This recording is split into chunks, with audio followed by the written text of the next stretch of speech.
def mooy maa ngi baalu ak Sénégal bi yëpp baalu ak ñi nga xam ne damay toog ci télé bi di wax parce que wax rek am na ñoo xam ne dinañ ko jëlee sens positif mu neex leen ñu koy jëlee sens négatif. maa ngi baalu ñëpp daal ak ba pare di remercier tamit nit ñu bari di remercier comme ku ñuy wax sama benn jigéen Abi Sow yaayu Thierno Bachir moom mi ngi ba New York. franchement sama nit la bu yàgg. mais tey dañu war a yóbbu kii de dañu war a yóbbu pay. waaw loolu moom ba émission bi jeex on va voir. non tam émission bi jeex nga nuyu dem sa xarit yi.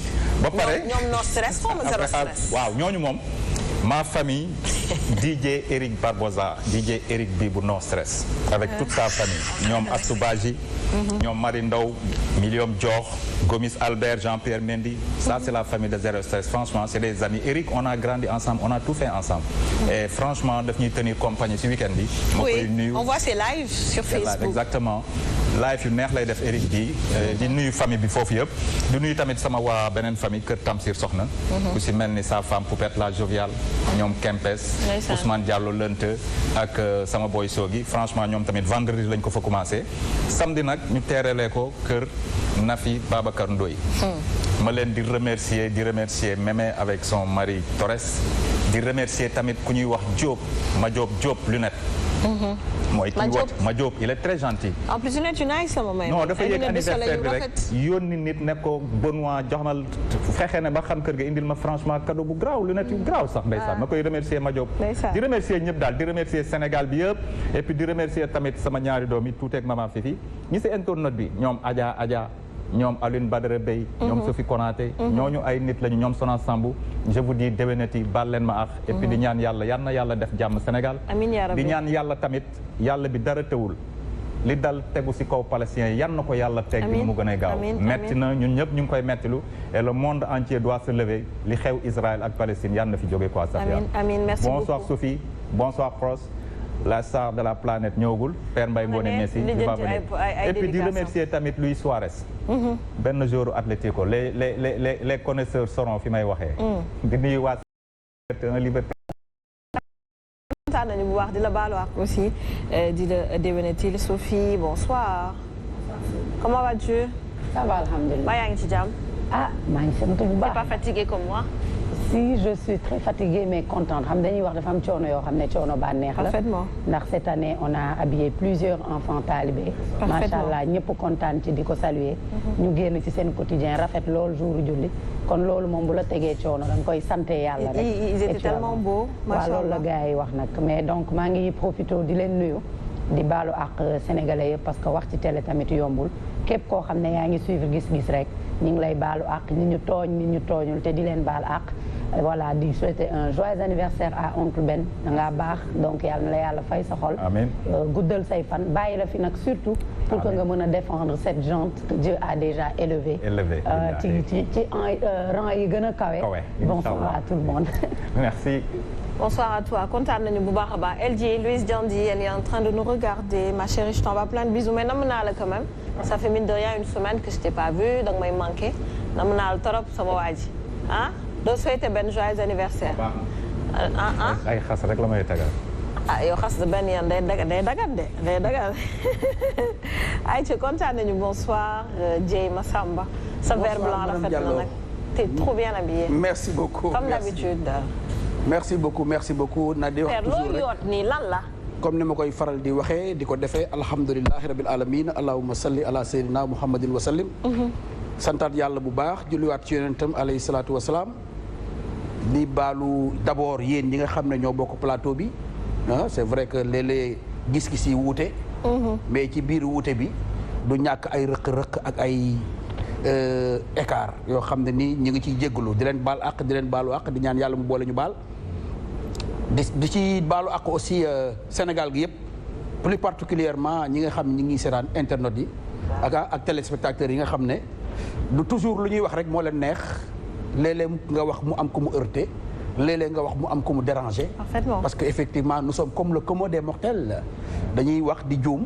n'est-ce pas heureusement que ñoom aussi am nañu mat gu toll ne di ñuy rectifier du ñuy comment dirais-je jubbanti di ñu conseiller donc di ñaan yàlla effectivement koor gi dem na bàyyi nañu fi yàlla nañu fi gën a bàyyi déwén dina ñëwaat incha allah bu ñëwee yàlla nañu fekk tal ko n'est-ce pas di ñaan jàmm comme ni ko benn waxee jàmm ci biir réewu Sénégal ak comme ni nga ko waxee foofu ci Palestine n'est-ce pas il faut que les pays musulmans se réveillent pour faire un bloc pour affaire bi mën a arrêter ay wax ay condamnation ak i discours du ko lijjanti ça fait plus de presque un siècle n'est-ce pas donc yàlla na yàlla def li gën ci le monde musulman arabo-musulman pour que effectivement lii war a benn jour mu war a jeex ci barke Seydina Mohamed alayhi salaatu wa salaam.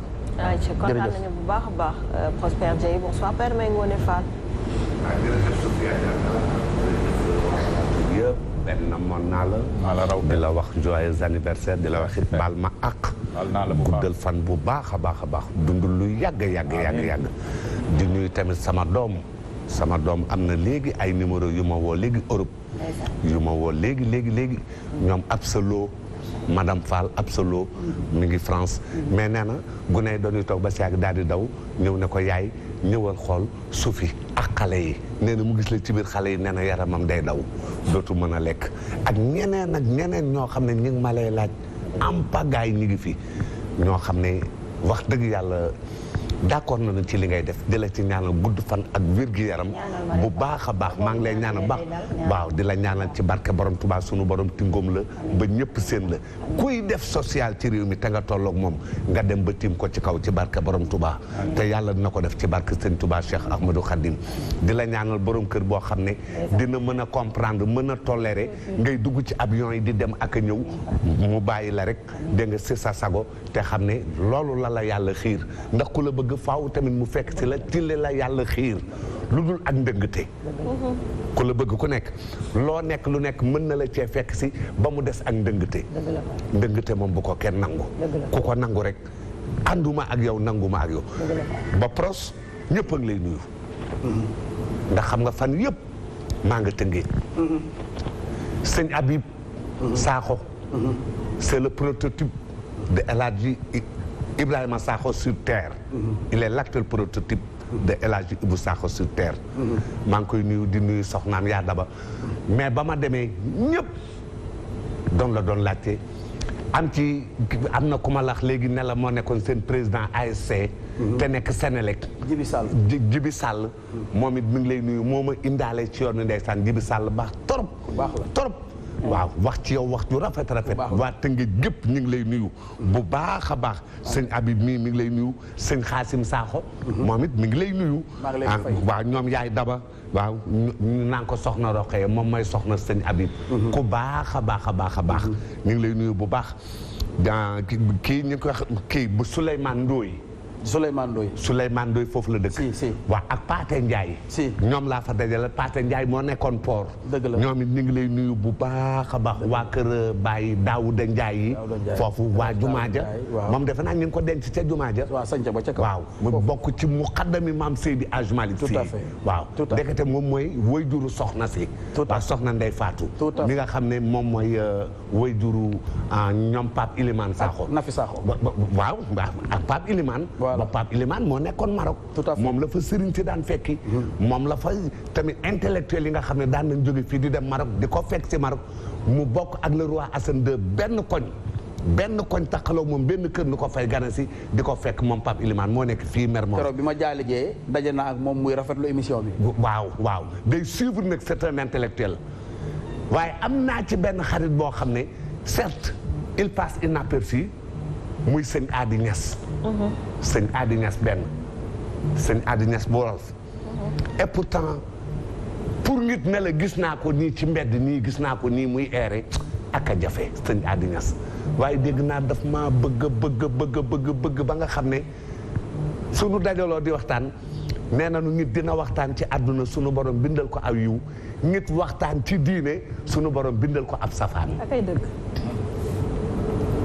déglu bu baax li ma leex ñu ne nit dina waxtaan ci àdduna nit forte ay kàddu dem jariñoo ko wala mu jubbanti doomu aadama wala tax nit doon bëgg a def lëf daal di dellu ginnaaw waaye nit dina waxtaan ci diine wax ba dugg loo xam ne wala wax foo xam ne wax na fa foo xam ne mu pare sunu borom bindal ko ab safaan ñu may gën a encouragé sëñ Adi nuyu naa la bu baax Ñas gërëm naa la bu baax sant la waaw Cheikh Niass kontaan naa ci yow bu baax na nga ma nuyul sëñ bi Pape Ilimane nuyul ma waati waa woon yooyu yëpp maa ngi leen nuyu bu baax a baax sëñ Abdou Aziz si moom it ca kër ga nan daje ak ki nga xam ne moom mooy Amadou Ndiaye Amadou Ndiaye nag moo def miracle moom na ñu yëkkati 800000 moom soxna Ndeye Fatou moomu 800000 la ko dénkoon ci lu kenn xamul ku dul ñoom ñett moom ak yàlla ak soxna si keroog ba mu génnee àddina ak ni jamono toll ak fi mu méttee nga xam ne ñi mel ne man doonoo bari lool mu yëkkati 800000 yi daal di koy génne saas daal ni lii de soxna see ma ko dénkoon seen doomi ndey la doomi ndey ñoom Pape Ilimane la mu génne ko daal ni lii soxna see ma ko dénkoon Pape Ilimane ne ko dencal ma ko ba ma soxla ko kooku ñu ngi koy gërëm bu baax ndax li mu def jafe na lool di nuyu tamit Abdou Kane Faye yéen a dëkk dëkkandoo bu la jege Abdou Kane Faye ma nga fa seega mooy caat ni waa seega saako ku baax ku humble fi ma toll maa ngi biir ci waawoon rek su fekkee da ngaa maa ngi biir ci waawoon te yow sa profil yaa ngi ci def Khalifa Ababacar d'accord man ma tudd Khalifa Ababacar d'accord Khalifa Ababacar laa tudd waaw mais su fekkee da nga bëgg a détailler dinaa détailler dinaa wax waaw duñu fi jógee dinaa leen ko fay ci vie yi du ay vie ngeen bëgg wala papa émission bi dafa am nu muy tëddee boo fi na leen nekk nga nuyoo su la neexee ma noppi di fàttaliku Tamsir soxna man parewu ma sax Lamine si kooku ma nga New York léegi ko ba ko gorob sëñ Habib la ma nga ba New York maa ngi koy nuyu bu baax a baax a baax a baax Tamsir Sakho ak ci pet ak pupet maa ngi leen di nuyu bu baax a baax a baax Babacar Diba kooku mu nga dëkk Caaroy Géej waa Caaroy na ngeen teey bu baax Boubacar Diba xam ngeen ko duma leen ko wax waa diaspora bi xam nañ ko day def social di dimbale ay doomu aadama man de képp kuy yëngu ci politique ci Caaroy Géej su fekkee mës naa laa lekkal juróomi dërëm yàlla bu ma gisee borom Tuubaa yomal xëyam la ko dalee ci monsieur le maire ba ci ki gën a tuuti musuma laa lekkal dara xarabuma leen nag waaye Diba nii soo demee à la conquête dina doy waar de waaw ndax ñi nga dimbali waaw day dimbali moom Diba damaa gis muy dimbali ay doomu waa Régis nee nañ nuyoo bi doy na nag père Bakary du la wax loolu Bakary Banora du la wax loolu ay fii nga bëgg nanki di tàgge nag Aji Mbayang kii mi ngi tudd Aji Mbayang Diagne di goro di yaay ci ma Ibra Diagne tey Faat Diagne ma nga ca Gosaas tey mu génn àdduna waa Njaañeen yëpp maa ngi leen ko jaale di ko jaale Baye Mbaye di ko jaale Daawuda ndax yaayama seen ñaari yaay bokk ndey ak Baye kii Ndey Kumba Njaay la mu nga dëkk Caaroy Géej Baye Ibra Mbaye moo ko doon denc Ndey Kumba Njaay moom mooy yaayu Mati Mbay yàlla na la dëddoo jàmm Mati ku baax nga góorgóorlu nga ci moom yaa ko jëloon yor ko foofu ca kër ga di gërëm ñoom si laa nag ndax si laa moom musul génnee loxoom waxuma ci kër ga waaye ci koñ ba musu faa génnee loxoom maa ngi leen di gërëm yéen waa Caaroy Géej yëpp di leen ñaanal jàmm yéen ñëpp ci barke Sëñ Touba Cheikh Ahmadou Khadim di ñaanal képp ku yeewoo Caaroy Géej li ngeen ni laaj amul benn problème waa Caaroy Géej mosunoo dugg ci ligne bi ne Père Mbaye Ngoné na nga def yaa nekk ci dëgg wala bon waa nangam comme ni ma mbokk bon waay di clashé loolu peu importe du dara bàyyil nanu dugg nanu ànd ak bon waa man samay mbokk toog leen waa Caaroy Géej bu leen dugg baal naa leen bu leen dugg y a aucun problème seetaan leen ma ak ñoom man ak ñoom ngeen seetaan ñu ba xam fu may jaar ak ñoom ñaanal leen ma làmb ji moom xam nga sama loxo la nekk fi mu ne sama loxol nekk ndax fi mu ne Ama Baldé Modou Lô maa ko moom maay waaw c'est pas pour la Sen TV man commentaire lay ree fii waaw xaar leen ba buggaan jiggaani keneen indi ko fii pour làmb pour mu def làmb Luc Nicolaï de suy ñëw su ko neexee indi Khadim Samb kooku yëfam mais nu ne pour le groupe des médias nu toog kooku man la man toog maay séddale ndax li ma xam ci làmb xamuñu ko dëgg la père ay ci kontaan nañu bu baax a baax Sophie xale yaa ngi laajte suñu yëre korité xamuñu ko seen yëre yéen ñun ñaar suñu yëre korité fii nee an suñu yëre korité première émission après korité an suñu yëre korité suñu yëre dañu waroon sol suñu yëre yow yaa ngi doon toppatoo waa kër geeg njaboot ji man ma ne woon ca taalibe di dañu waroon sol suñu yëre doon leen a wan ne da ngeen a rafle lii ngeen di sol nii maanaam daggit yi ak kii di da ngeen a rafle doon rafle ay yére dañ def korité ñoom ñu def ascension waaw ñoom ñoo xam waaye tey sëriñ sëpp jàkkaarloo yéen sëriñ sëpp jàkkaarloo yéen waa Tiwaawoon jàkkaarloo ak yéen ñëpp jàkkaarloo ak yéen leen xool ngeen sol ay costume nga jël sa profil def ci Khalifa Aboubacar dégg nga ñu ne Khalifa kii ngay waatee Serigne Touba toujours Cheikh Mouhamadoul Habib Mbacké Cheikh Mouhamadoul Habib Mbacké ibnu Cheikh Abdoulahi borom dër bi rak Serigne Cheikh Mbacké le lion de Darou Rahman Camina soxna Bali Muntaxa billahi barke borom Touba borom sunnatu rasul Mbow maa ngi lay nuyu bu baax di nuyu waa Touba bu baax di ñaanal bu baax a baax sëñ Muntaxa Basiru Fatima yow ñu ngi wax rek ñaanal ñëpp dem di nuyu ji waaw ñëpp maa ngi leen di ñaanal waaw waaw ñëpp kay maa ngi leen di ñaanal Cheikh Mouhamadoul Habib Mbacké moo ma def ni Fall man sama téer dama faussé léegi dama lay laaj yow daanoo sol kos fan yee Wally Ballago bas woo na ma waaw ba costume yi coon fekk bàyyi woon yëpp man la ko boo Wally jox ak waaw léegi kon yaa ngi wax mesuré na ko ak tout woo na ma tey daal di may ne actuel yow taalibe sëñ Modou Habib nga lii rek ngay sol mais damay sol costume ndax non mënoo ko sol dama ne dama koy sol ndax fu Wally teggi tànk dama fay teg tànk ndax actuellement maay coon sekk ci Wally waaw da nga ko weddi kontaan nañu bu baax a baax maay coon sekk ci Wally da nga ko weddi yow la kay parce que borom Touba maay coon sekk ci Wally ah ñoom gars yi xam na xam nga koor gi yëpp dañ doon def ay yére olof franchement koor gi yëpp dañ doon def yére olof tey ñu ne loolu aw lay la rek aw lay la yow xam nga man foogoon naa ne sax am na ku féete ci moom ku ñu waroon jox suñu tisi ñu ñëw ku féete ci yow Seydou Dabo ñun moom Seydou Dabo dama ne Seydou Dabo Tidiane Dabo dinaa ñëw suba nga jox ma pour ñu jox le xam naa fi ngay waxee man doom man maa la mag Ba Kaja dañoo waroon teral ba Kaja woo nga ko ba sonn pour ay dàllam mais papa Sophia woo na la Sophie Gueye woo na la ñëpp woo nan la pour di la jox ay dàll dañ ko waroon solal nag ci korité ban numéro mooy yoon loolu moo dañ ko waroon solal dañ ko bëggoon solal dañ ko bëggoon solal waaw léegi xam nga nan la ñuy def dañ ko bëggoon solal dañuy commencer émission bi parce que xam nga rek nuyoo 30 minutes mais man dama koy fay ci télé dama koy fay suñu demee rek dama koy fay waaw fayal bor bi ma fay bor bi ayca bismillah je veux des cœurs d'abord nee na nu naa ko fay ma war a ne àddina ñu ngi may suivre ñi ànd ak man yàlla na leen yàlla taxawu ku am ay mbokk laa bay bayaat manel ko du ngoy le trésorier de l'état maa ngi lay nuyu di la gërëm baax Mamor depuis Colombos Oyaho préparé leen je veux d'abord des cœurs avant may lancer thème bi je veux que ça soit rouge Mamor Colombos maa ngi lay nuyu bu baax a baax ayca ñëwal ci thème bi ana kër yi ndax ñu ngi défilé wala défilé wul ay kër yaa ngi ñëw papa. mi ngi ñëw kër yi ñu ngi ñëw. ñu ngi ñëw ah ñu ngi ñëw. yaa ngi koy gis. waaw. pros bu kër yi mi ngi ñëw ñu ngi défilé. si. mi ngi défilé ça défile ah. bu baax sax. les cœurs way. Sénégal yi dañ la bëgg nag bàyyi papa yaa fi moom.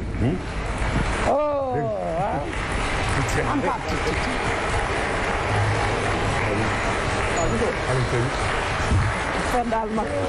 Père daal mag la daal. mag a neex waaye. mag lu mu def yàlla baal ko mag buur la. dëgg la mbay la sant. ñu ne couple. nanu wax de.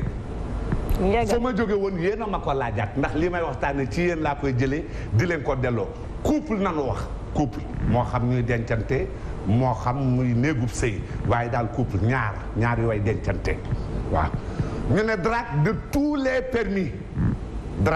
permis maanaam ca ngoro ga su leen neexee pour mu gën a leer mooy ca ndoxaan ma nee nanu lépp nangu nan ko loo wax nu ne waaw foo jëmale sab xar kanam nu ànd ca loo joxoñ nu ëlbati ko dagg ko waaye ñu ne mariage de tous les interdits ñu ne suñ demee nag ba ne alxeyri jikko day génn léeg-léeg nga gis su dox ba daan gudd ñu ne la déet bugguma yii moom ça ne se fait pas day dakk ab tànk moom da nga koy téye bu ma ñëwati 6 heures fekkuma la fi nga naan samay kër yi xarit nga amoon ab xarit comme ni ñu ko waxee ñoom nee nañu il faut dangay am ay xarit rawatina sax ñoom d'accord nañu ci nga nekk ci néegub sëy am xarit boobu nekkul ci néegub sëy nga xam ne ba ngeen nekkulee ci néegub sëy xam nga aw faram mu xam saw far ngeen xamante ay far waa ji la takk tey xamul sa far yu njëkk waaye yéen xarit ya xamante ngeen seeni far waa ji taxaw daal ne day dakk ñoom ñu taxaw daal ne nangu wunu loolu donc ko war a bàyyi ak ay xaritam ak yooyu bën waa sax dal na si sama kaw ne donc ko war a bàyyi ak ay xaritam te nu xamante ay far mu yoroon ab téléphone boo xam ne far wu mu mës a am xam nga numéro boobu ci lay whatsappee ci lay demee ci na nga ko xamee ci lay communiquer ci lay defee lépp nga xëy rek dagg puce bi daal ne ko dootul am kii da nga koy bàyyi puce bi da nga koy bàyyi fii rek waaw puce bi dootoo ko yore dootoo communiquer kenn dootu ko xam puce bii ma la jox moom laa bëgg man maa bëgg man ma di la woo di communiquer ak yow ñu ne déedéet mënta nekk Sofia ne déedéet mënta nekk da nga koy bàyyi ak puce am waaw boo ko wóoloo foofu nag nanu toll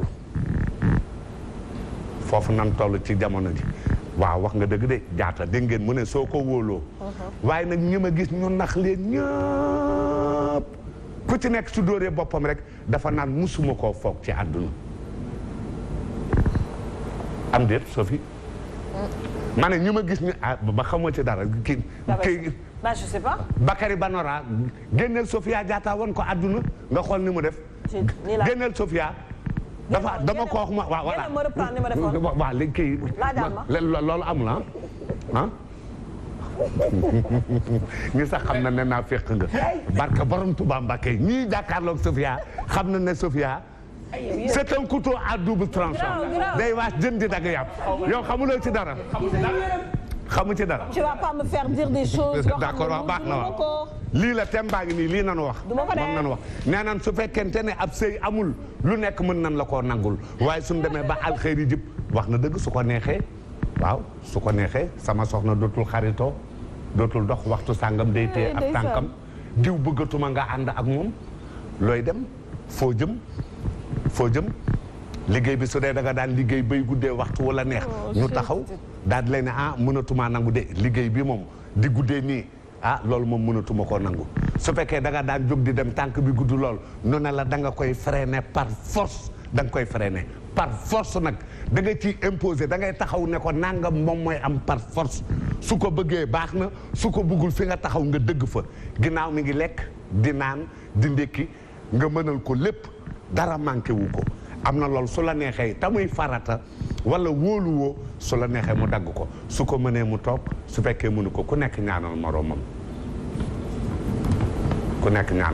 foofu laa nekk waaw foofu lan nekk mooy lan nekkoon démb ak bërki démb tey ma ñëw bëgg a dugg feneen ñu ne ma déedéet fii nga nekk baax na taxawaat fi tuuti ndax am na ay yëngu-yëngu yu bari yu fi am ab tànk du tàmm gudd ba pare daal di bëgg a gàtt waaye na doon koy dundi ndax xar mu weex benn melo gàkk-gàkk boo ci gis rek des ko caa def waaye soo faxasee wala nga sang mu deñ faxas ba nag day mitti ak ay mitti jërëjëf Papa kontaan nañu ci yow bu baax a baax Sophie ñi ngi waxtaanee lu am solo on revient sur les problèmes de couple ñu ne drague de tous les permis mariage de tous les interdits maanaam bu ñu la bëggee lépp lañ lay nangul bu ñu la takkee daal di lay tënk Papa nag nee na c'est très normal parce que ki nga gën a wóolu la plupart du temps moom moo lay nax loolu da lay introduire bàyyi léegi ma jox la kàddu gi rek yow it nga introduire waaw ñi ma gis ñëpp ñu nax leen ku ci nekk dafa naan musuma koo foog xam nga loolu dafa fekk ne rek relation bi basé wu ci sincérité ak ci confiance excès de confiance waaw excès moom baaxul ci dara mais confiance moom mooy base couple munoo nekk ak nit te doo ko wóolu mais nag la confiance n'exclut pas le contrôle contrôle boobu nag mooy indi ne effectivement nit boo ko bëggee bu la neexee muy ànd ak nit mu leer la ni ki muy àndal du nit ku baax mu leer la ne ki ngay àndal du nit ku baax mën nga xam nooy waxee ak sa soxna bañ tàqali ko parce que ànd ay ati at munoo ñëw rek noonu dagg ko ndax nit wan la ka mu doon moo gën mu làqatu di seeti ay xaritam bëri na fi même su la leerul ne sax kii la da ngay def yaay borom këram bëgg nga relation bi dagg day dagg loolu pour ñi nga xamante ne la rek dañuy dund dictature te ñun xam nañ ne couple dictature yoru ko ñun waxut ñiy dund dictature ci couple mën nga bàyyi la bëgg leen ko bañuñu ku ñu yilif kon nag su la yilif yow fi la wax rek yilif ak noot nag du benn dinaa la expliquer différence bi lan mooy noot kilifteef nooteel lan mooy noot nooteel nag moom kañ lañ jël indépendance 1960 dafa la yan bàyyil diw nooteel la non ma doom même expliquer lu indépendance ci nooteel lañ nekkoon waaw 1960 yooyu adduna nga may man ab sëy laa lay wax waaw léegi man adduna laay waxee yow ndax ci adduna la nit ci jógee bay sëy man ab sëy laa lay man nag ci adduna laa jógee dugg ci sëy ay lii ay defal lii ak bul wax ak noppi la bul léegi li tax ma ne confiance bi mooy base su ko mënul mu dem yoonam waaw gis nga xam nga ay bu mënul mu dem yoonam. ne ni sa xol bi nekku ci. xanaa bëggoo ki ngay wax mu dem yoonam. bëgguma nangam. bëggoo nangam bokkul ak ki ngay sekkal àdduna mënoo ko dàq noonu. waxuñu mais on n'est pas en train de parler de chien boo naan ou sort de la maison quand même. demal. xam nga li am solo. demal. dans un couple mooy la base et la base confiance bi la d'abord. maintenant confiance nag dafa am ñoo xam ne dañ koy sax profiter. nit am confiance ci yow nga profiter de confiance bi mu am ci yow nga trahir confiance bi am na mais n'empêche pour man war nga concentrer wu ci sa soxna ci leneen lu dul nekk fa pour yëg sa kilifteef naan ko àndal ak ñii bàyyeek nii fexeel ba doon xaritam à la place de boule remplace toutes ces personnes yi nga xam ne bëggoo leen ci vie waaw yaa ngi jox muy lekk. waaw non waxuñu xar. yaa ngi jox muy naan papa on ne parle pas de xar. mi ngi solu ni de bëy. mi ngi tëdd ci biir on parle d'humain nit ku am xol ak xel arrête papa. waxu humain la ñuy wax waxuñu kii de. mala yi ci kër yi de. da ngaa bëgg di doxi. am na xaj yor nga xar. waxu nit la ñuy wax loolu la bëgg. da ngaa bëgg di doxi. di génn di évadé wu. farata di doxi. farata pas évadé wu. doo génn kër gi doo génn. évadé wu lu may évadé wu tamit. mais foo jëm. lan laay évadé wu. yow léegi foo jëm. dem doxi farata. loolu dox ban farata nga. jaamu ci yàlla. ñi fi dàq tere dem nag ñoo dàq dox. maa ngi ciy ñëw. est-ce que xam nga ne maa ngi ñëw sax ci ex yi am na sax ñoo xamante ni parmi les hommes ils s'interdisent d'avoir de très bonnes relations ak par exemple sa ex-mari laa wax de waxuma ex-copain de ex-mari ñoom ñu garde de très bonnes relations ak seen ex-femme. damay joxe exemple. waaw papa may ma. ak seen ex-femme. waaw. nga tàggoog jigéen garde et c'est normal papa non c'est important. c'est normal sax parce que koo dem ba amal njaboot. koo dem ba am ak njaboot. war nga war a mën a garder ak moom de très bons rapports. par contre munoo am de très bons rapports ak moom. sa soxna yow. bu fekkee dafa tàggoog borom këram moom tamit. nga ne ko non du fi amee. waaw man du fi amee. mais yow garder nga de bons rapports ak sa ex-femme. ban ex-femme. ci naka exemple damay ci naka. waaw léegi dama ne ex-femme yi la ma séq ak ñoom moom mooy. waaw njaboot gi nañu séq. ba tey séq la. waaw loolu rek la ba tey séq la waaw d'accord. waaw ba tey séq la mais di communiquer yooyu. mais communiquer mën naa am doom séq leen. ba tey séq la ba tey séq la. doom séq la da ngay communiquer. waaw léeg-léeg nga toog daal ne damay seeti. papa xale yi feebar sax nga jug. non xale yi feebar nga jug ci ginnaaw ki lay denc. moom ki la doon denc woo la téléphone xale yi feebar nga jug ci ginnaaw ki lay denc actuel. ki la doon denc jël si la nga yóbbu say doom hôpital. waaw soo paree nga ñëw. am na góor yu ko dul nangu papa. c'est un cas de force majeure. am nañu ko dul la. bu dee doonoo feebar. anniversaire bu jotee il faut que vous voyez il faut que vous partagez. anniversaire xale yi ngeen partagé ndoo du temps ensemble. dem restaurant. négal ba gars yi ubbi. gars dem restaurant nga de. ngeen def place. mu ne léeg-léeg nga ànd ak ka nga doon seel démb ak bët démb dem restaurant. ngeen yóbbu la plage à la piscine. plage xale yi. y a rien de grave. laag moom te seeyitu leen ngeen ànd nga jàpp. plage dara nekku si. yóbbu suñuy esprit de doom grandeur. ñoo ko jurandoo. mais xale yee tax xale yi. xale yee tax xale yi. et voyager ensemble aller à Paris de temps en temps. léeg-léeg ñu dem Paris ak loolu la li ngay wax ko ci wolof. génne Sofia Diatta yow Bakary Banora. doo bàyyi Sophie wax ngir yàlla. bàyyi ma ko mu wax génneel kii. mais des fois c'est normal ngeen ànd dem vacances. dégg nga nee na léeg-léeg maanaam ka nga doon seel dem ak am ngeen doom ba pare. dem île du Saloum. waaw léegi am ngeen doom. père kooku mënoo ko bañ. xamul tax mënoo ko bañ. damay bañ loolu. xamul tax ma wax la ko. dama ne bul ma wax loolu bëgguma laa dégg. xamul tax mais bëgguma laa dégg laa bul ma dégg nag ma expliqué la. du ma la dégg. di nga ma déglu. waaw te da ngay ànd ak man. da nga ànd ak ñoom ci loolu. si. mais ba ànduma ak yow. waaw di nga ànd nag. sa jëkkër ju njëkk mu ne mën ngaa ànd ak moom. sa jëkkër ju njëkk mënoo ko tëb xamul tax. des fois xale bi dina soxla ay kayit dañ leen di exiger yéen ñaar waxuma loolu kii dégg nga nee na kii île du Saloum la wax ak dem daal di paye ay kéw ak yooyu. dara ne sax yow mën na tomber mais papa xale bi mën na nekk dans la dépression. papa gars yi mën nañu woote à tout moment ñu jël leen ñu waxtaan. papa il faut ñu expliquer la fu àdduna bi toll. xale yi mën nañ tomber dans la dépression par exemple. parce que da ngeen séparé wu. ku góor ki ne la est-ce qu'on peut passer une journée. xale yi mën a dalal leen. ñu ànd plage. ay géej ba ci jàng yi mu woo la ne la xale yi seen moyen dafa commencé chuter. léegi géej ngeen koy réglé géej ngeen koy réglé. su ma góor yu am xam-xam esprit de dépassement dëgg ñoo koy def. cim laa la wax. yow de yow waxuma say wax sax. non mais c'est grave. mais yow c'est grave. mais il faut loolu c'est ay plaisir àddina la. ngeen am consensus. Sophie fi mu nekk dafa baax li muy wax. soo gaa jox man li ma bëgg wax mooy ni confiance boobu dina tax même relation que ça soit avec ex mari ak ex ba tey jabar njaboot judd ci ngeen mën a defar relation ça dépend nag tu as raison de dire nanguwuma ngeen dem plage nanguwuma ngeen dem resto man kay bul ma baat non nanguwuma dara waaw da ngay couper relation ak tout nanguwuma dara soo bëggee nga toog soo bëggul nga dem on n'obtient rien te su ma la soupçonné ma xool am benn soupçon ci yow tu vas dégager du plancher. mais t'es policier. yow daal dégager rek. waaw dégager du plancher waaw. lii moom mujj naa metti de. dégager du plancher. yow père dafa fiir nag. non non de fiiruma de. Kaja yërëm naa la ndeysaan. Kaja fiir la papa. mais xale la. papa tu ne sais pas le sentiment que tu as. on appelle ça chez nous jalousie. Kaja mu dund dundam. mu ngay dund dundam. doy na waar. bàyyi ko dundal sa dund ba Kaja. maintenant Sophie. dundal sa dund. dafa am beneen façon. bu ngay imposer wu. dundal sa dund. beneen façon bi ngay dundal lu la neex. dooma tere dégg nga ko dundal li la neex. kay ma Viviane après dooma tere dund. après nga bëgg ñu tere dund. duñ ko nga ne Kaja mu dund lu ko neex. xale la du fóot continuer. waaw yërëm ko rek. di dund moom kay yërëm rek waaw yërëm. waay ndaw Samba. yeggaleel soo damay dem ci procès. voilà li nga xam ne moom moo am importance mooy li ngay imposer. di jaay dëgg di jaay métit nanguwuma lii nangam mën nañ la ko nangul kaay ma wax la xam nga fu jamono toll. jigéen dañ fi taxaw ne xelam dafa ñaw.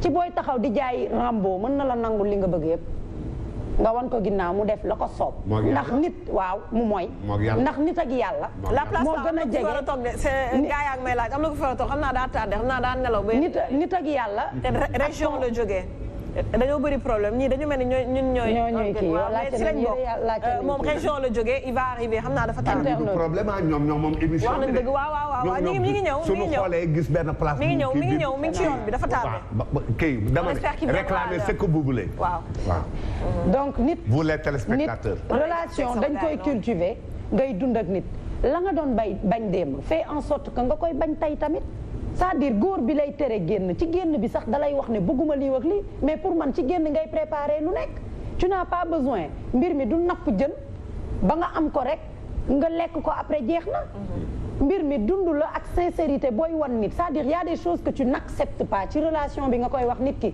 tu n'as pas besoin bàyyi ba ngeen sëy nga ne ko léegi nag alxayri bi jib na nii lay demee ndax da ngeen construire avant ngeen di marier après boo leen base yi ngeen construire boo leen marier ngeen continuer tabax bi aujourd'hui tu imposes sa kanam mën naa la wax waaw nga wan ma ginnaaw ma def li ma soxla donc nga am complicité ak sa soxna mu bëgg la te yàlla rek a tax di la seet te di la sédd moo gën ngay jaay Rambo wala ngay taxaw di def loo xamante ni la femme peut te montrer li ko neex boo jógee ci confiance bi nga xam ne moom mooy tax li nga ko doon nangul démb nga continuer di ko nangul parce que tey sa jabar di génn ak ay xaritam nga xam ne ay amis d'enfance lañ depuis mu tàggu la ne mi ngi dem ak ay amis d'enfance am bu fekkoon da nga ko doon bañ ci génn bi da ngay koy bañ day commencé kii nga ne ko non viens on sort yaa ngi koy détourné ba entourage am yam ci yow mooy ne tu as réussi ta mission mais munoo yow sax yaa doon paye restaurant yañ daan ànd di langi ñoom ñëpp ñi sëy nga def sevrage brutal boobu noonu xam nga boo defee sevrage brutal boobu noonu si sa diggante ak sa soxna ak àndandoom na nga combler vide bi xam na la ñu woowee combler vide bi soit son ami am na nag ñoo xam ne dañ lay tere xarit ba pare duñu sax mët xarit bi da nga war a confier wu duñu mën a am duñu mën a confier wu ci yow ñaata jigéen ñooy am problème pour ñu waxtaan et vice versa mës naa ko wax fii ne la y a des femmes elles sont vides seeni borom kër dañuy am problème duñu xalaat kenn ku dul ci biti ci mbedd bi wala ñu noyé ko ci ataaya wala ci café wala leneen alors qu'en tant que femme tu dois être la première personne bi nga xam ne sa borom kër yow lay xalaat yooyu suy am c'est façon comportement la yoo xam ne ci njëlbeen da ngay jël beneen exemple bu gën a graaw da ngay nekk ak nit ngeen bàyyante nga am beneen nit mu takk la ngeen di sëy ngeen di dem ba ci biir nga bokk bërëbu liggéeyukaay ak ki nga bàyyanteel mu ne la bàyyi liggéey bi waaw wax na dëgg. non manque de confiance en soi boobu mooy lan. wóorul waaw mu ne la papa nekkatuñu de. mu ne la bàyyi liggéey bi. wóorul alors que yow nit ki yee nga doon dund. nga ni ko waaw bu ma la takkee da ngay continuer sa liggéey. mooy avant bi. nga nangul ko. takk nga ko ba pare. sa alal la. juste parce que exam mi ngi ci bërëbu liggéeyu bi muy liggéeyee. nga ne ko na ko bàyyi. waaw da koy bàyyi ndaxte. mais tu te rends compte kay xel su noppee ñaw noppee jëriñ borom. lu tax waxuma ñaaw de. waxuma xel mu ñaaw de bu ma ci kenn sosal. wala nga ñàkk a xam li ma dama ne am xel su noppee ñaw laa wax tranchant. waxuma xel mu ñaaw xel mu ñaw. ñu ne xel su noppee noppee jëriñ borom. dëgg la Baye. ñoom ñaar ñoo nekkoon démb ak bërki démb ñoo daan génn te xam nga rek jigéen ak góor golo ci taatu garab yéeg na ba wàcc mbaa xel ma nga cee yéeg. dëgg la ñu dem a dem ba diggante ba dagg yow nga takk ko soxna moo waaja nu bokk fenn fu ñuy liggéeyee. wala sax waaja mën naa dem ba seexu ko di ko commandé di ko jox ay instruction ak ay directive mos naa ko neex na kenn terewuma ko bàyyi ko dina yomb en proche ñemewul ta wax waaye waa Tëngéej jëng lay déglu de xam na ne am nga kàddu goo sànni yow mandoo woo noonu mos naa ko neex na kenn terewuma ko ah nee nanu ak ña ma ko war a wax ak na ma ko war a waxee mos moo jafe ni waaye mosaat moom mos moo jafe ni très bonne question doy waar Dieye Massamba ñu ngi lay déglu. merci beaucoup madame Diallo père li nga wax noonu la. c'est-à-dire yow xam nga ne. c'est-à-dire ñàkkuma ci àddu mais tubaab dafay wax ne. qui ne dit rien consent. soo waxee te waxuma dara kay je consens. nga ne doon la. yow kon je consens. donc man li ma ciy wax de daanaka sax du bëri. astafurlah. parce que coow li xëy na dañu amul courage rek wax li nga xam ne mooy alika laj parce que problème yi nga xam ne moom la ñuy nemmeeku actuellement ci diggante labat ak sëy amul daawuñu ko nemmeeku bu njëkk amutoon pourquoi parce que tout simplement génération bu tey bii c'est-à-dire neex bi ci célibat neex bi ci célibataire moom la ñuy bëgg mu continuer ba ci biir mariage te mënul nekk du wéy ce ne sont pas les mêmes réalités. picc moom boppam garab gu ko neex naaw dal. waaw picc moom boppam garab gu ko neex dal. picc bi nag dañ koo maye benn tàkkusaan. kon moomatul boppam. garab ki ñu ko may garab gu ko neex fa lay tàkk. dégg nga ma. waaw. ok donc man ma wax ne li ci labat muy ndoxaan bokkul ak réalité sëy. c'est-à-dire c'est une transition boo xam ne nag.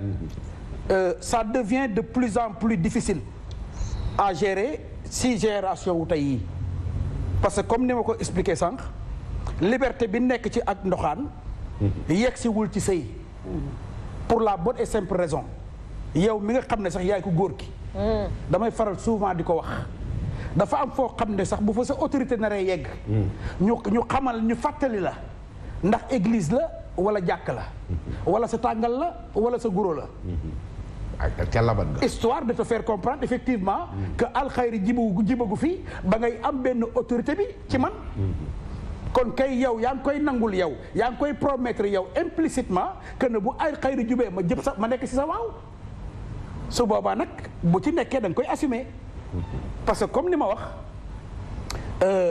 li ci labat yegg si wul ci sëy pour plusieurs raisons dégg naa sànq Sophie wax lu garaaw sax d'ailleurs mu ne li ngay ramboolu waaw ak li ngay gaster di aylander lu waaw jërëjëf waaw aylander waaw mu ne nga wax ko mu ne la waaw nga war ko ginnaaw mu def li ko neex mais foofu la mën a def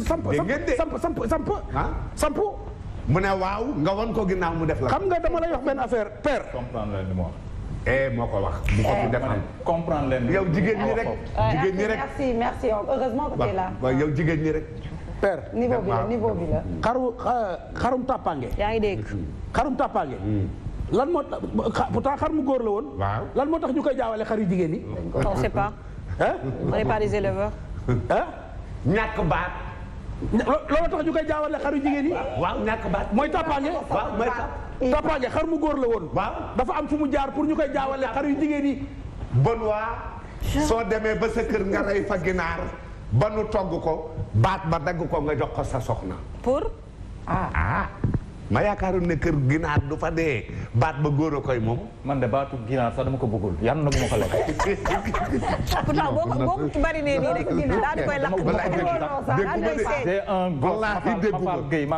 wallaahi dégguma daal gi daan nga fi wax ay dégg wallaahi lekk ma baat dama ne barke borom Touba laa la wax dama ne kii dégguma xam ngeen ne dégguma. waaw d'accord dégguma ba may wax ak moom baat tax góor day am baat ci kër. non léegi li ma bëgg a wax foofu mooy. dama la li ma bëgg a wax foofu mooy.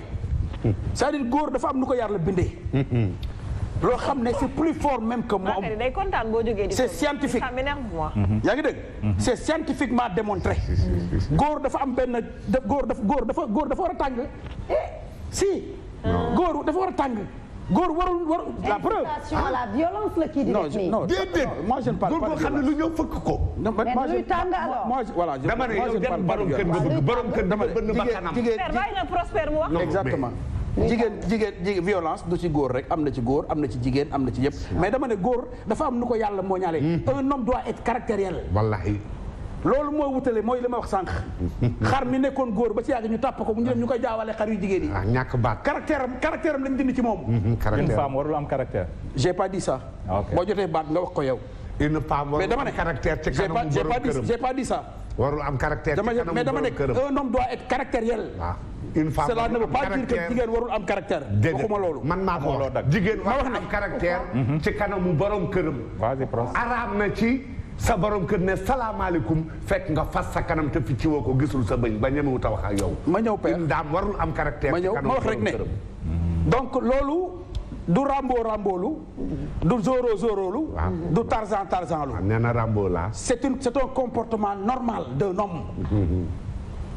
loolu mooy c'est un comportement normal d'un homme. mu nekk nag. loo nangu ak loo nanguwul. yaa ngi dégg.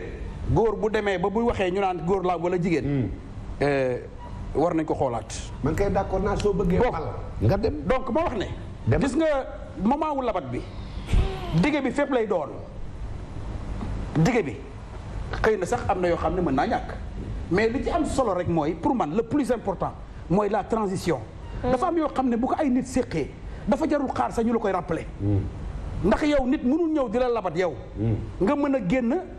nga wax ko ça va waxoo ko amul problème mais boo demee ba nekk ci buum ñu muur la yóbbu kër jàmbur yóbbu la nga sëyi mais kooku dafa jar yow ñu lay naan la bala nga génn tàggul sa borom kër dafa jar ñu la ko yeggee parce que tu as changé de statut la preuve heure buñ la waxee mademoiselle nangam nga ne ma bu ma ko waxati je suis madame Diw. waaw. dëgg la. changement de statut boobu nag dafa am ay hauts et des bas da ngay boole yëpp nag. amul kenn ku fi nekk soxna si toog léegi su ma nekkoon madame Seck mu ne ma bu ma ko waxee. dootoo ko defati ah voilà très bien. dal sa kaw n'est-ce pas. fi may daanelee rek pour permettre à mon ami Benoît de venir mooy li ñu doon wax sànq ci relation wu ex-femme ex-mari. je reste convaincu que ce ne sont pas des ennemis. du ñu ay ennemis. man dama jàpp ne ay nit yu yàlla boole woon la. ñu dem ba à un certain moment de leur vie gis ne mënatuñu nekk bu si yàlla defee njaboot nag rafetal gi mooy li nga xam ne mooy primer surtout parce que tout simplement ce ne sont pas des ennemis comme ni nga wax nag yeggul nag ci bon sànq xëy na bon dañ la doon balak noonu tuuti rek di la draayewaale ak julli gi ñu génn ak yooyu noonu mais yeggul ci ànd ak moom plage yeggul ci ànd ak moom restaurant yeggul ci ànd ak moom effectivement sous prétexte que l'enfant est ceci wala l'enfant est là non quand même il faut être sérieux waaw non wax non déggoo li ma wax déggoo ma barke borom Tuubaa waxuma ne amul dama ne warul yegg foofu ndax yéen ñaar ñëpp ak ñi mu concerné bu dee yow daf la fekk ci nga am soxna sa soxna am na neneen nu mu koy gisee su fekkee yow dafa fekk nga am borom kër sa borom kër am na nu mu koy gisee li nga xam ne nag moo leen lié yéen ñaar muy effectivement le bien-être des enfants nga xam ne moo war a primer surtout parce que du ngeen ay ennemis loolu war ngeen ko mën a effectivement rafetal ba nga xam ne du impact ci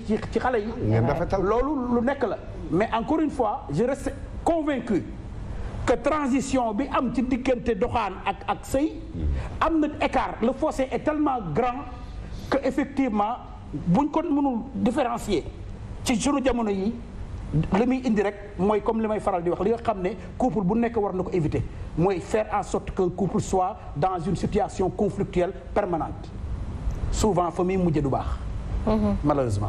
ay ci kontaan nañu bu baax 88 628 89 90 88 628 28 28 00 221 33 841 20 69 benn.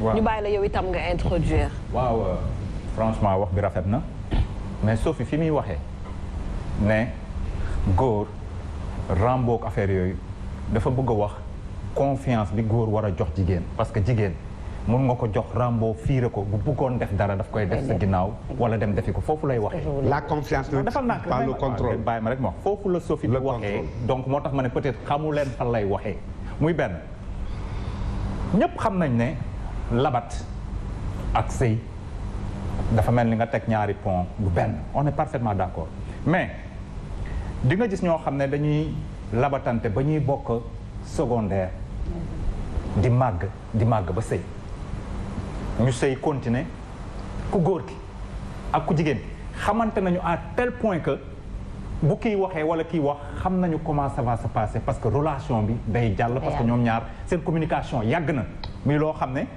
day nekk suite ci seen mariage su boobaa góor bi du am benn ay idée parce que bi mu daan ñëw di labat kooku je vous donne un exemple man j'ai une sœur boo xam ne xamal naa ko benn xarit ñoom ñaar bi ñuy xale ba ni ñuy magee ñooy ànd léegi sama sœur bu fekkee dafa am góor bu ko ñëw takk ne ko yow kat Tigida Traoré bi nga daan àndal dama bëgg nga bàyyi ko dootoo ànd teg moom mais sama sœur ban statut la ko ban fan la ko jëkkëram di teg su boobaa pour nga choisir entre man wala nga choisir parce que sa copine bi daal neexuma wala kiiwul te yéenay ànd sa papa xam ko si kër gi say frère xam ko si kër gi sa jëkkër ñëw rek ne non relation bi day coupé léegi là en ce moment cette dame là comment elle va faire parce que mi ngi bëgg lu neex jëkkëram pour mu bàyyi xaritam comment elle va faire moo tax ma ne des fois booy tere da ngay tere loo xam ne moo am solo loolu amul solo loolu amul benn solo sa jëkkër ñëw na la sa xarit d'enfance da nga koy bàyyi loolu amul solo da nga koy bàyyi moo tax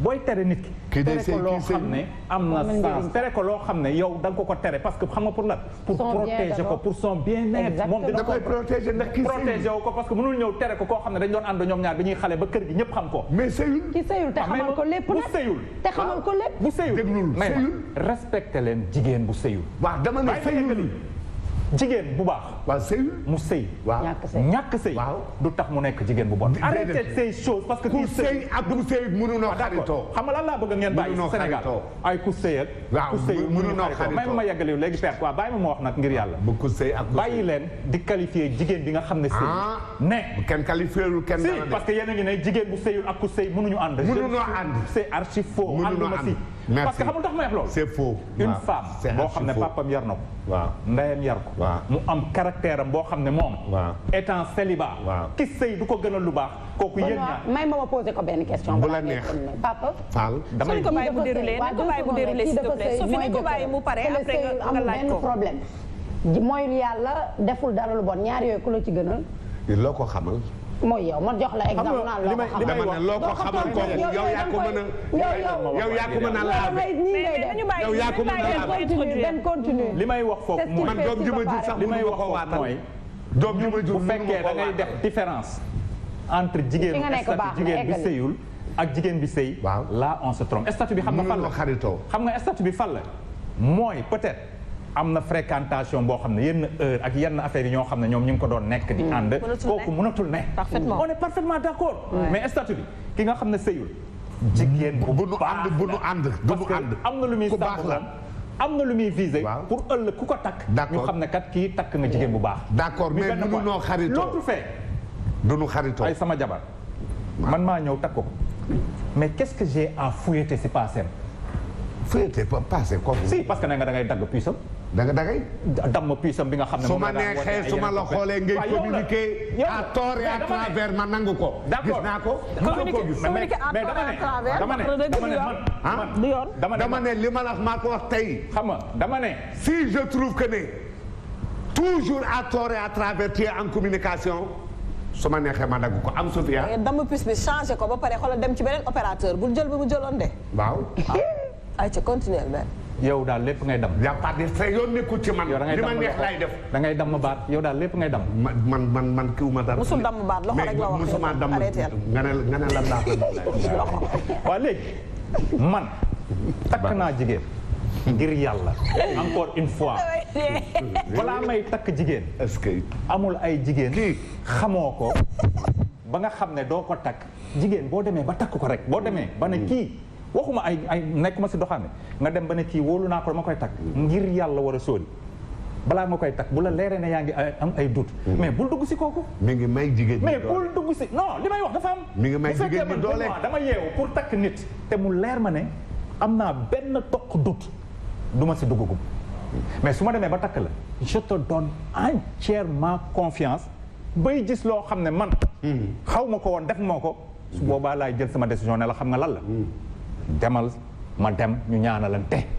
mais Thione Seck am na lu mu la waxoon. non yàlla na ko yàlla yërëm fi mu tëdd. yàlla na ko yàlla yërëm du ma dem bay takk jigéen waxoon na la loo xam ne tey du ma dem ba tey mi ngi bay takk jigéen di am ay doute du ma tëdd nelaw yàlla bu ma yàlla def loolu daf lay sonal du ma fuyate sa passé du ma fuyate sa dara xam nga lan laay fuyate lan moo may ñor li nga xam ne maak yow séq nañ ko muy xam nga lan le respect la confiance ak li nga xam ne moom la ñu say sant su ma waxee le respect la confiance terewuma la nga ànd ak kenn waaw terewuma la nga dem di seeti say papa ak say yaay waxtu bu la neexee soo ma tàggu 6 heures du matin boo paree ci benn damay jël téléspectateurs parce que y a des hommes yoo xam ne ils refusent des fois seeni jabar dem di seeti seeni ay papa ak seen yaay boo waxee ñu ne la man maa si am droit bu fekkee sa papa daf la tere man ma tere la man nga war a déggal parce que loolu la l'islam wax d'accord mais je crois que des fois compréhension baax na si couple nga xam fan la ndey fooree am na li may wax nii ñoo xam ne dañuy tere seen jabar ne ko doo dem sa kër yaay tey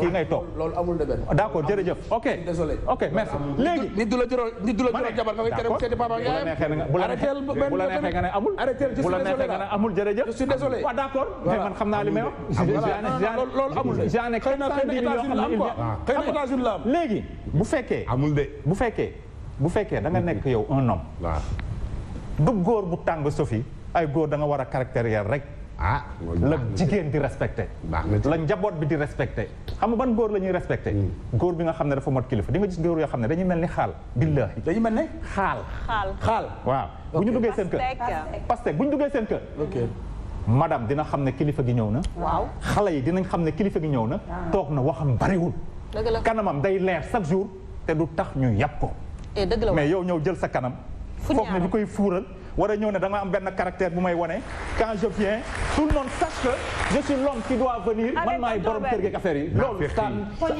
poñe àdduna loolu wuy ma loolu ça soigne boo duggee xale yëpp daaw loolu ça soigne rien un homme naa fekk boo duggee sa biir kër ay soxna si li ma doon wax léegi dafa war a neex soxna si ci suuf famille bi dañu war a xam ne papa ñëw na famille bi dañu war a xam ne ki leen di bégal dafa ñëw madame xam ne ki koy bégal dafa ñëw famille bi neex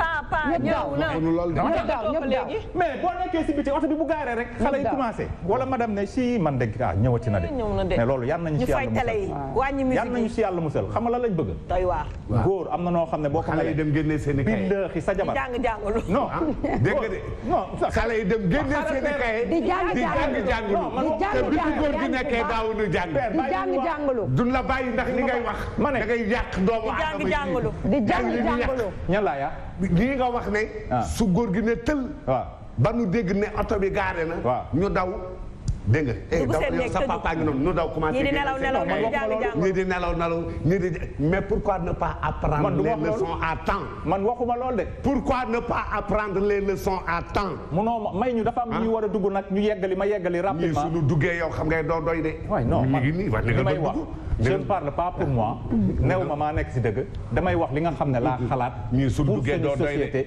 parce que mënuma takk jigéen dama koy wax fi yow boo takkee jigéen des fois franchement pour la réalité ñun ñu toog fi ñëpp xam nañ ko des fois la femme a besoin même pour communication pour moom boppam moom boppam je m'explique jabari jàmbur moom sa bopp may ma yeggal moom boppam mooy nit ku nekk si àdduna da nga war a moom sa bopp mu di sa doom mu di sa jabar mu di yow sa wàllu bopp des fois tu as besoin sa bopp d'être seul maanaam naka wéet beaucoup de choses différentes choses non dama expliquer comment may ma yeggali lay wéet yaa ngi ni sa xarit ci kër gi yéen saa doo leen bëgg a bàyyi ñoom kese da nga leen di wéttali su may ne moom sa bopp xam mooy la des fois di nga bëgg a génn tu es une femme ne sa jëkkër maa ngi seeti Sophie di nga ne sa jabar des fois comme ni ma ko fi waxoon benn émission di nga wàcc woo ko ne ko maa ngi nii di ànd ak samay xarit rapidement je reviens. xam nga loolu dafa nekk des choses yoo xam ne man. yow mun na ko man waaw d'accord moom la yow. loolu yow mun na ko bañ a nangu pros père mun na ko bañ a nangu mais man mun naa ko nangu. waaw yow loolu dama ne man père nangu tax ay ni ma daan nekk ak yow ba ma lay labat ñu daan ànd si plage yu neex yi. du tax bu ñu sëyee. des fois dinaa la ne coppet. ne la j'ai pas envie tey dama bëgg nga noppale ko. on va pas manger à la maison. on va pas manger à la maison. si allons-y. pourquoi pas yaa may dégg. waaw. non yow waxoo loolu. déedéet. yow yaa ne nañ ko taajale si kër geeg waxoo loolu. dañ lay yuuxoo de. il faut ngeen am ay yuuxoo tamit ay yuuxoo. dama ne su ngeen tàccoo ba pare ngeen. dana changé ay yuuxoo juste pour yow. ngeen téye tàcc yi su ngeen tàcc yow Bakary Banora laay waxal. soo tàccoo pare nga téye tàcc yi damay wax. lu tax mu koy téye. waxuma ak tàcc leen. da ngay xuloo ba xuloo ngi ci régie bi. kii nga xam ne am na fitu ak mboosóoru. ak sañ-sañu. wutal yuuxoo. jël soxnaam. ndeysaan. mu tàgg ko 4 heures du matin wala 3 heures du matin ne ko damaa bëgg a dem ca boîte ba. mu dawal ba ca boîte ba daal di gaare yóbbu ko. ñëw tëdd si waat di xaar appelam pour mu ne ko kaay yi. Thione Seck yal na ko sunu borom yërëm. ne ko ma ne ko lan Thione. mu ne mi ngi li mu wax a ngi fi. man la balaa bi ak lan. Thione ne la may ma bàyyi ma yox li Thione wax yal na ko yàlla yërëm. yal na ko yàlla yërëm. mu ne. déglu ma mu ne am na ñoo xam ne. dañ daan bàyyi seen jabar bu déglu ma rek ma wax la li mu wax. ci soirée ñoo xam ne daf leen di jël si. moom si mais nee na doyu ko. moom si boppam Papa Thione moo leen doon gunge. nee na doyu ko. ak xale yi ba nee na doyu ko. waxul loolu de.